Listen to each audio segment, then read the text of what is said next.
شوہر نے کیا کہا؟ جب تک میری اجازت نہ ہو گھر سے قدم نہ نکالنا۔ چلا گیا۔ ایک دن اچانک دروازہ بچا، اندر سے آواز آئی، کون؟ کہا تیرا بھائی ہے۔ کہا کیوں آیا؟ کہ ابا کی طبیعت خراب ہے، تجھے بلانے آیا ہوں۔ اس نے کہا مجبور ہوں، شوہر نے اجازت نہیں دی ہے، شوہر نے اجازت نہیں دی ہے، اس لیے میں گھر سے باہر قدم نہیں نکال سکتی۔ بھائی چلا گیا۔ باپ نے بیٹے کو آتے دیکھا، پوچھا کہاں تھا شہزادے؟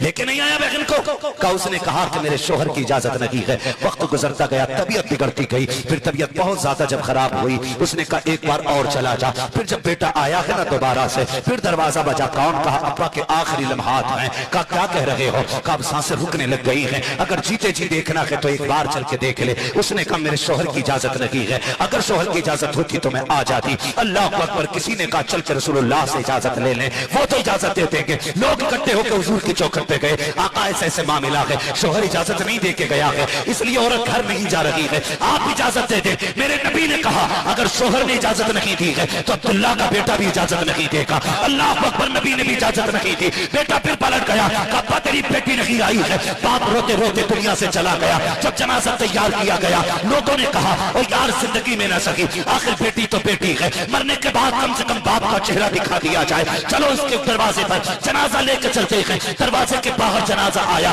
یہ تھی شریعت کی پابند بیٹی۔ جب دروازے کے باہر جنازہ رکھا گیا، کہا گیا بیٹی آجا، تو نہیں آئی ہے، دیکھ باپ تیرے دروازے تک چل کے آ گیا ہے، دیکھ لے آخری دیدار ہے تیرے باپ کا۔ جب بچی نے اتنا سنا ہے، چیخ نکل جاتی ہے، اندر سے آواز آتی ہے، اگر یہاں تک نکل پاتی تو میں وہاں تک بھی جا سکتی تھی، مجبوری ہے میں باہر نہیں آ سکتی ہوں، اگر دکھانا ہے تو میرے باپ کا جنازہ اندر لے کے آ جاؤ۔ اللہ اکبر۔ کچھ عقلمندوں نے فیصلہ کیا، چلو جنازہ اٹھاؤ، بیٹی کو چہرہ دکھا دو۔ جیسی جنازہ اندر گیا ہے، بیٹی نے باپ کا چہرہ کفن سے کھولا، متھے کو بوسہ دیا، اس کے بعد تلووں میں جا کے سر رکھ کے رونے لگ جاتی ہے اور کہتی ہے میرے پروردگار تو دیکھ رہا ہے، یہ میرا باپ ہے، یہ دور کا رشتہ دار نہیں ہے، یہ میرا دور کا تعلق والا نہیں ہے، یہ میرا باپ ہے، اس نے میری پرورش کی ہے۔ میرے پروردگار میں نے تیرے محبوب کی شریعت کی خاطر اپنے باپ کے حکم کی پرواہ نہیں کی ہے، میرے پروردگار مجھ سے راضی ہو جا۔ یہ کہتے کہتے بیٹی نے باپ کو الوداع کیا ہے۔ جب لوگ دفنا کے آ گئے، اگلی رات جب آئی ہے، لوگوں نے دیکھا